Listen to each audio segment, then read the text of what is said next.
Welcome, everyone, to Asian Pacific Voices Radio, where you'll find stimulating conversations about stories and topics that affect our Asian American and Asian Pacific Islander communities.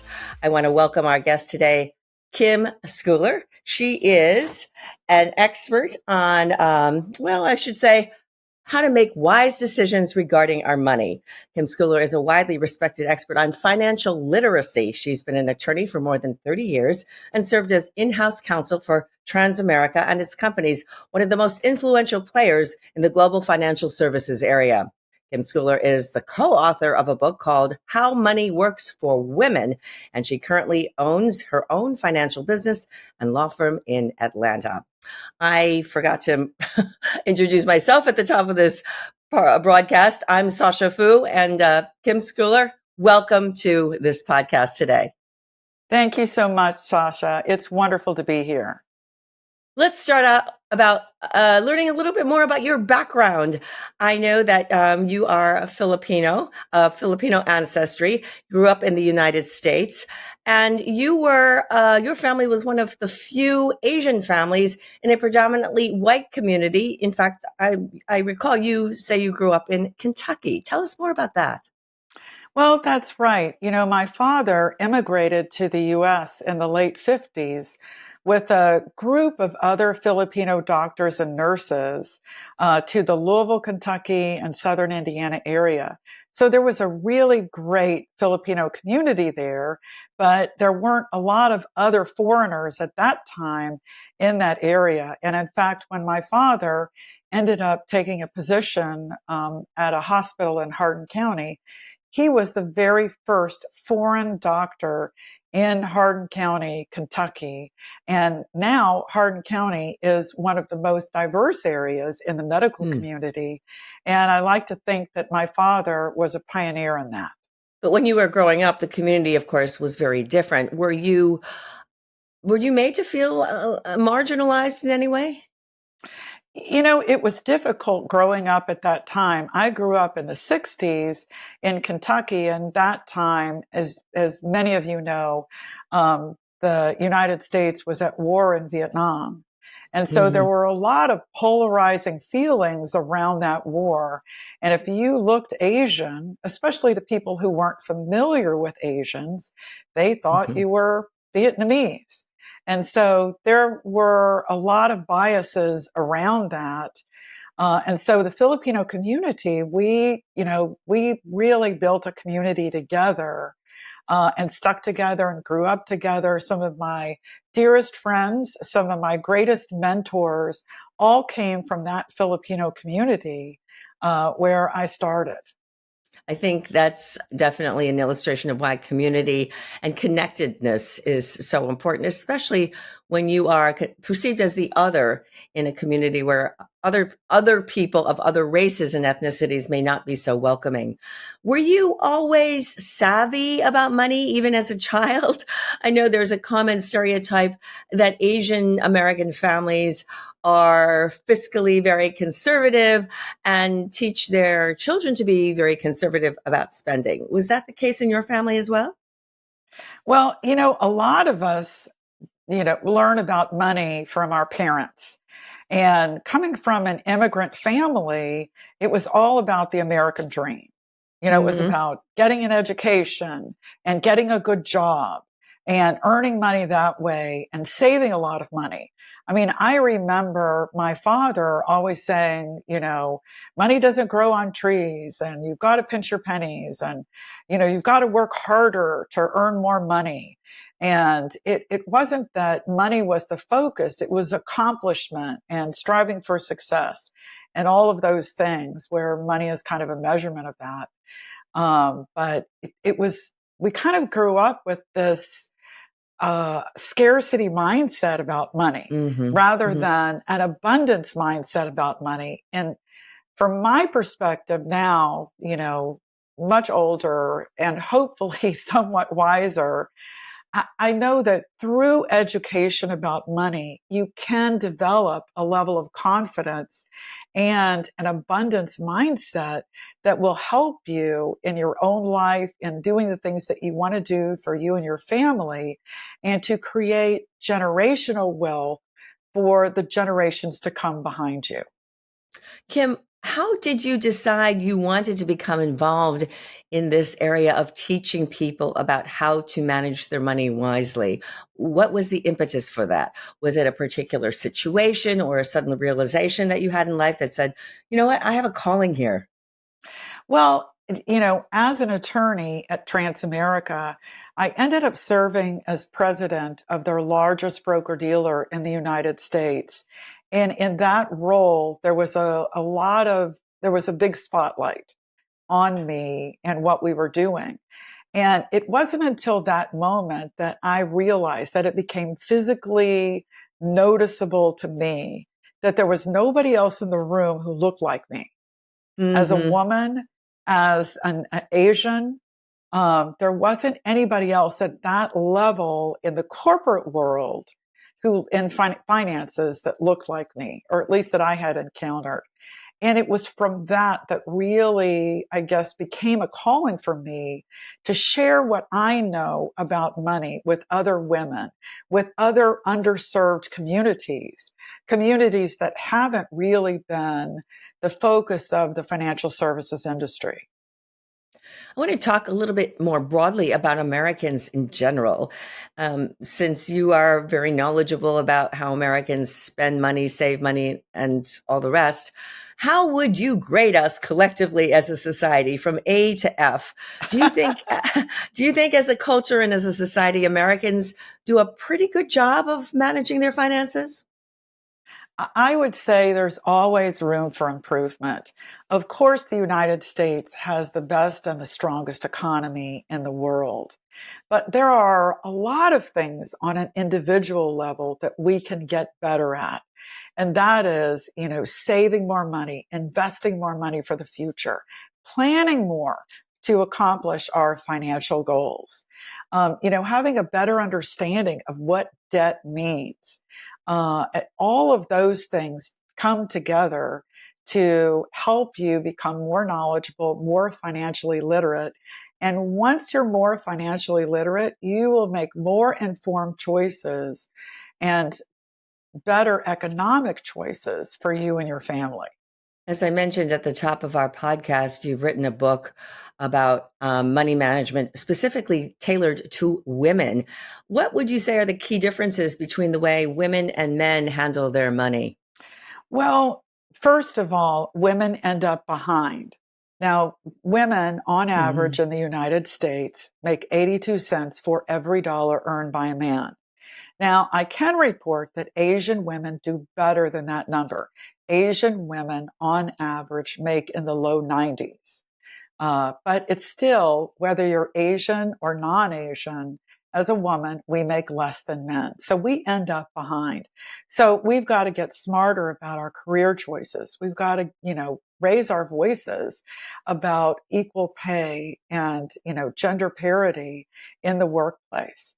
But the other thing that really hits women in a way different from men is that women, as women, we end up being the caregivers.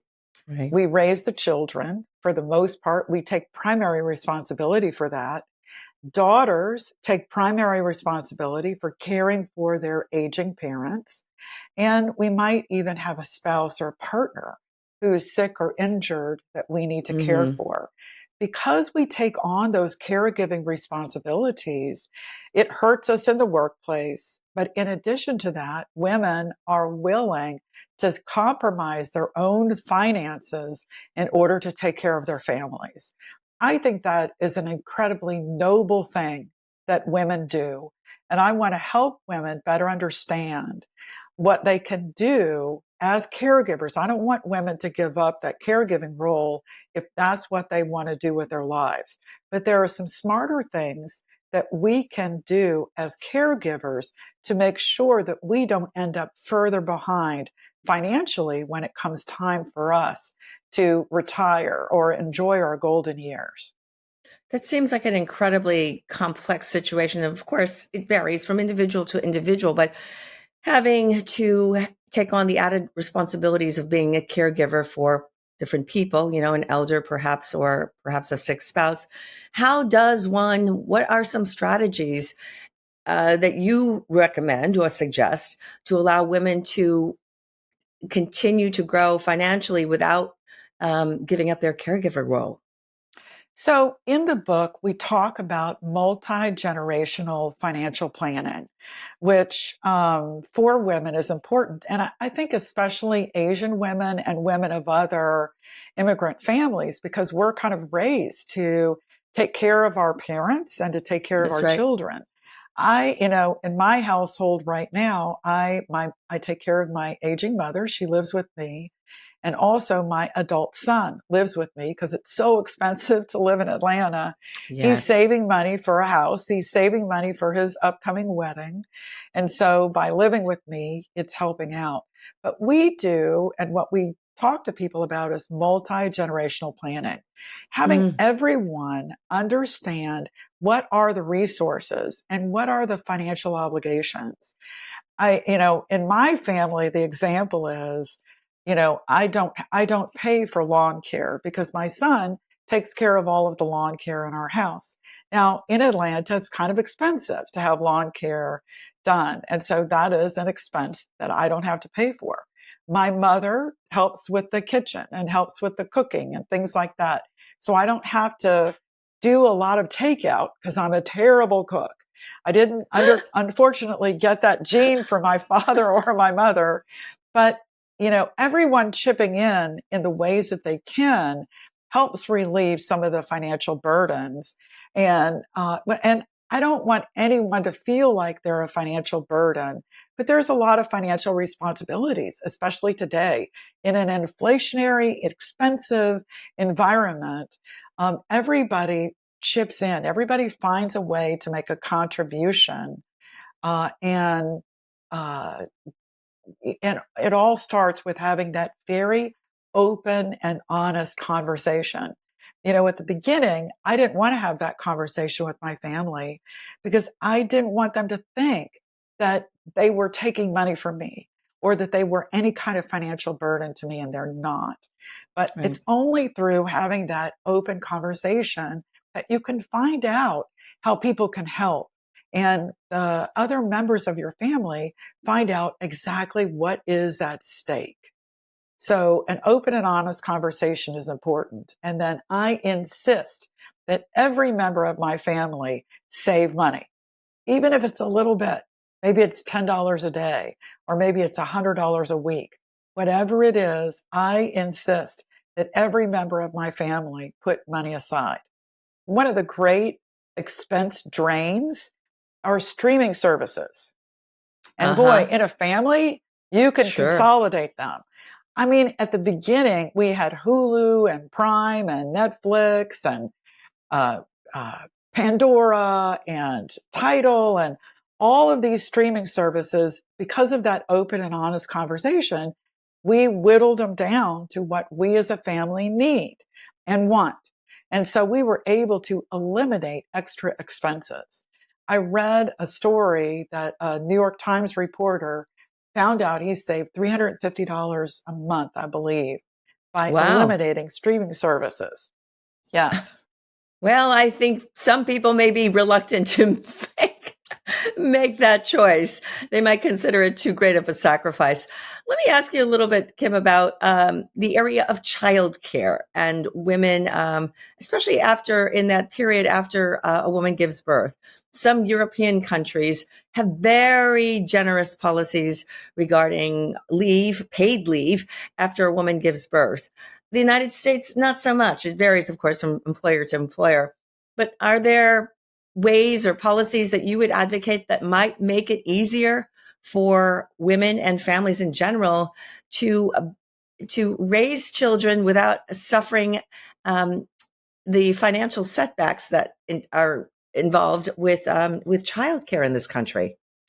Oftentimes, I mean, women in the corporate world find out that they're subject to the motherhood penalty once they become Mm-hmm. a mother, because they're taking time away to, if they've got a sick child, or maybe they prefer to work remotely. I think I think one of the silver linings from COVID was that companies became more open to any worker working remotely, and it ended up not being as much of a penalty.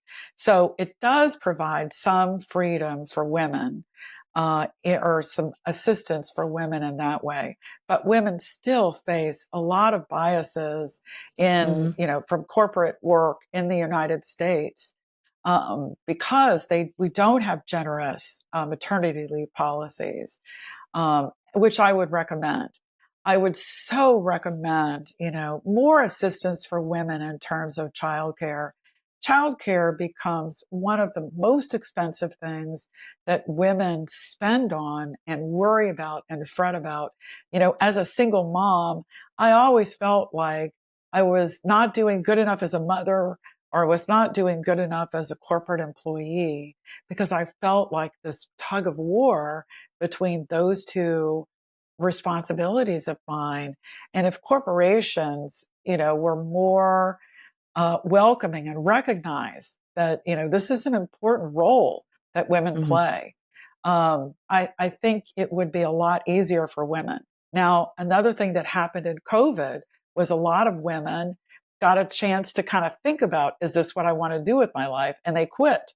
A large majority of women quit the workforce during COVID, because it was, when you think about it, it's just kind of crazy. And we end up the ones being penalized and feeling guilty and being, suffering these biases every day.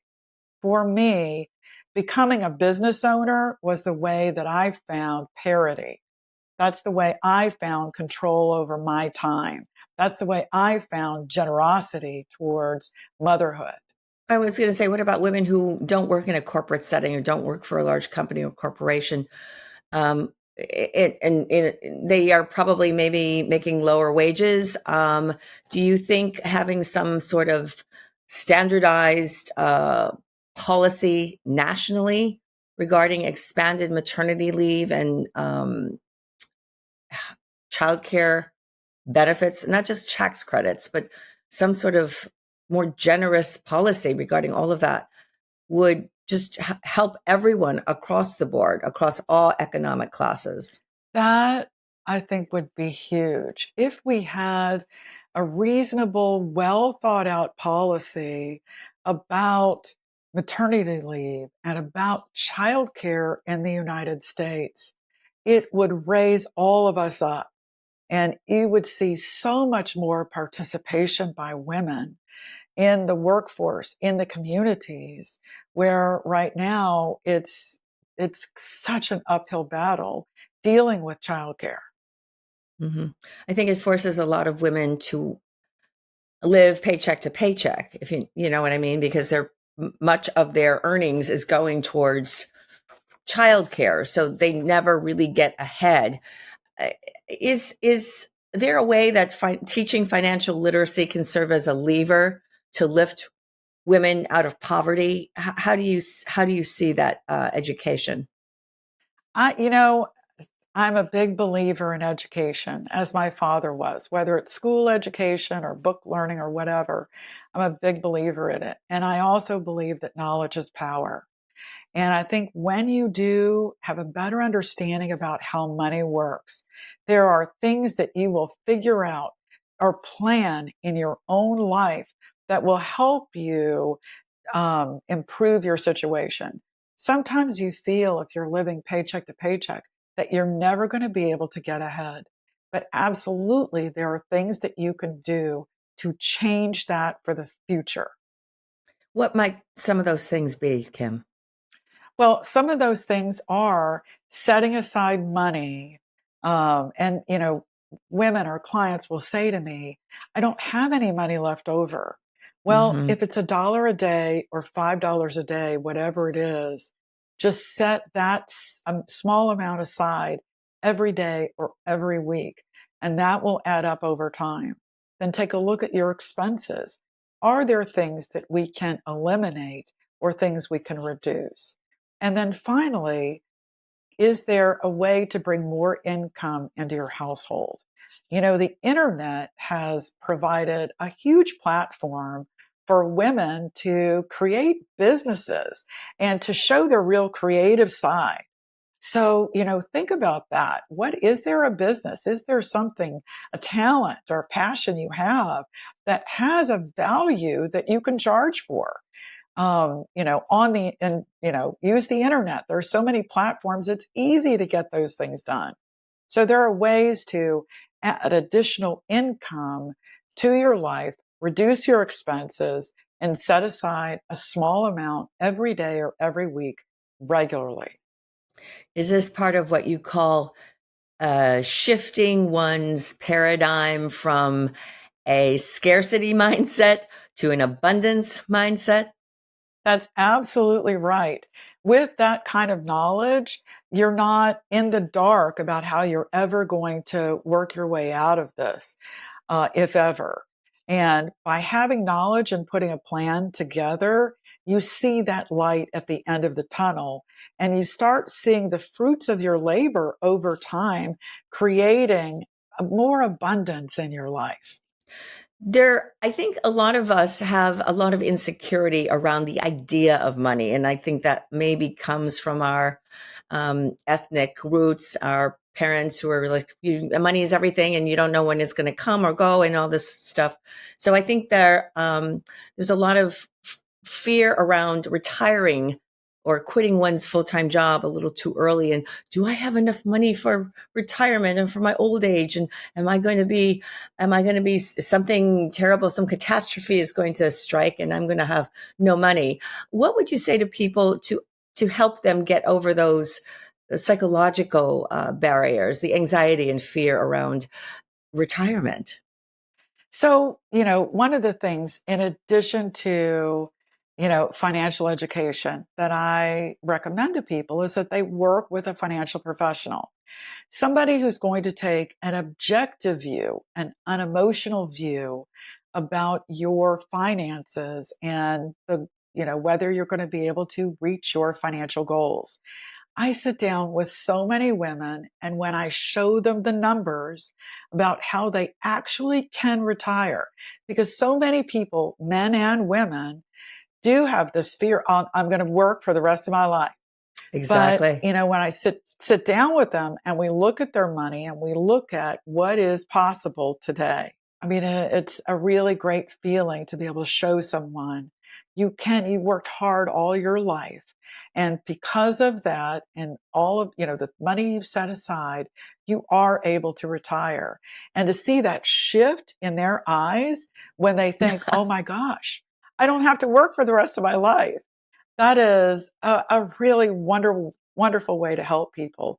But because if you're in it and it's you're so Yeah. emotional about it Yeah. and Yeah. sometimes so afraid. That's why it's really good to work with someone who's not going to come at it from an emotional standpoint. They're just going to show you the numbers. Sound advice, because it takes some of the emotional, I guess when we're emotional, it's hard to think clearly about things, it's hard to put things together. I want to return to something about that you mentioned. You said men and women, of course, face those fears. Your book is targeted to women, but I suppose men should be part of this conversation as well. And what can men do to support their spouse's journey toward greater financial security or confidence in managing their money? That is a really great question because the majority of men want the women in their lives to be equal participants in financial decision making. In this country, the majority of married women defer the financial decisions to their husbands. But 80% of women will die single, while 80% of men die married. So, why are we shifting the decision making to our spouses when, in the end, most of us are going to end up making the decisions? We're going to end up holding the bag. you know, they don't want all the responsibility. So I encourage it with married couples that I ask both of them, what are your goals? What is it you want to accomplish? What are both of you willing to do in order to accomplish those things? And I report in to both members of a couple to make sure both of them know what's happening and that both of them feel like they've been heard and that their questions have been answered. For the financial professionals out there, I would just say 70% of women fire their financial professional when their husband dies because he never listened to them. And so listen to both members in a couple. So I'm curious because you said most men do not want to be primarily responsible for handling the finances. Really? I thought one of the reasons Really? this situation has evolved is because men were, no, honey, I'm going to manage the finances. You don't worry your little head about that. I thought there was sort of a gender bias involved in this. There is definitely a gender bias in this, but when you ask men, that is the role society has said you need to have. Do Right. you want to have that role? And most men will say, no, I don't want 100% responsibility for our family's financial future. I want somebody helping me make these decisions. So that's what society says the role is. But the majority of men don't want all of that on their shoulders. Okay. I think I understand you. It just seems like there's a disconnect because I think a lot of men have been culturally trained, or they assume that, I'm the big guy here. I'm the one who's responsible for this, and she's the little woman, if you will. I mean, there's a Right. condescending attitude. They don't give agency to their spouse when it comes to financial matters, but it's refreshing to hear that that might not be the case. The gender roles are certainly evolving, which is a really good thing for men and women. Women aren't there, completely in parity yet, but certainly there are a lot of men out there who want that, especially if they have daughters. Yes. Good point. Good point. Because I think the next generation and the generation after that, they will see our world in perhaps through a different lens. I know they'll be seeing our world through a different lens. Yes. What do you in your book you write extensively about women who are controlled and stay in abusive or harmful situations because their partner, the man, is controlling the finances. So that is an instance where women feel trapped and powerless. How does your book address those situations? So, 1 in 4 women will report to be victims of domestic violence. And 99% of those women will also be victims of financial abuse. And when you think about it, it's one of the easiest ways to take control over someone is if you have control over all of the money, the financial resources, the financial decisions, and access to any of that. And so women report that they stay or go back to abusive relationships primarily because they are completely dependent on their abuser for money. And if they've got children, it makes it even harder. So Yes. in our book, because we are so committed to helping women with money, we have to address the 1 in 4 women who are going through this. In our book, we talk about what are the red flags of financial abuse. If you're in this kind of relationship, how do you get out? And then once you get out, what's next? Because oftentimes you've got a very low credit score. You may have a bankruptcy in your past. You may have judgment liens or tax liens. And so we provide a lot of information for women in, before, during, and after an abusive relationship on what to do financially. Is it possible for a woman who's stuck in an abusive relationship to start building a credit history for herself under those circumstances? She can, but she typically has to do it in secret. Yeah. So she has Yeah. to have, a secret credit card account, a secret bank account that her abuser is not aware of. Okay. And I would say also, there are a lot of state laws on the books that help victims of domestic violence to cloak their social security number and all of that personal data, because their abuser knows their social security number, knows their date of birth, knows Yeah. their maiden name, all of those things you're asked for. So you're able, because of incredible state and federal laws, to cloak your identity if you are a victim. Oh, okay. That's information that can be useful for many people, I imagine. Yes. Kim, you talked about being one of the few women in the boardroom. Do you see any evidence of that changing rapidly, or how do we increase the prospects of putting more women in leadership positions in America's, in the nation's top companies and corporations? We are seeing women make a lot of progress in the corporate boardrooms. Now, right now, women represent about 25% of the C-suite executives. But right now, at the head of Nationwide is a woman. At the head of Transamerica is a woman. At the head of Pacific Life is a woman. So I see really great progress by women in the workplace all around us, not just in the insurance companies. I'm aware of these women personally who are amazing, just because I work in, the insurance industry. But I'm seeing it everywhere. And those women, we've got a responsibility to reach out. We've got a responsibility to mentor. We've got a responsibility to sit on panels and to pass legislation and to do those things to make it, I'm not going to say easier for women, but to make it even for or equal for women. Mm-hmm. So I would imagine that might also include narrowing the pay gap. Yes. If you have more women in charge, they're going to look around and say, no, we can't pay Jack more than Sally for the same job. Exactly. That's all we're asking, is to pay us the same. For the same work, pay us the same. So March 12th is Equal Pay Day. And that's the extra days in 2024 women have to work to make the same amount of money that the men made in 2023. So we've done a lot better in terms of equal pay. We've made incremental progress. But ladies, we've got a lot more work to do. Well, I think we do have a lot more work to do, but hopefully we'll get more women in the executive suites, and that will be part of our solution. And also maybe spreading more awareness among women in the workforce to ask them to be more assertive about demanding equal pay for the same work. Before we wrap up, what would you say would be some cardinal rules for both men and women when it comes to smart money management? Learn how money works. Absolutely.